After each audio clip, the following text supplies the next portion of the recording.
In this video, I'm going to show you how to make a copy of an eBinder.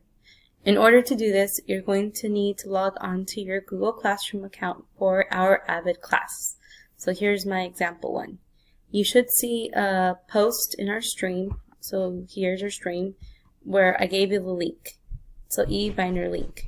You're going to click where it says eBinder. It also says Google Drive folder. So just click that.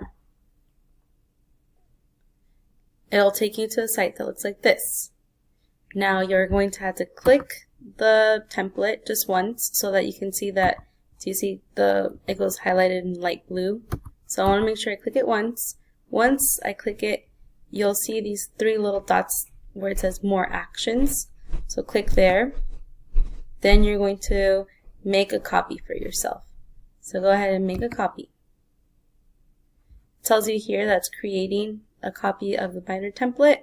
So now you can click where it says show file location.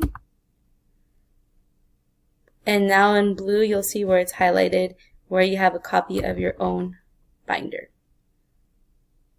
Okay, once you click here, you'll see you'll have access to your own binder. You should be able to type your information, like you're gonna be able to type your own name here and go through everything, and you should be able to add your own info. That's it.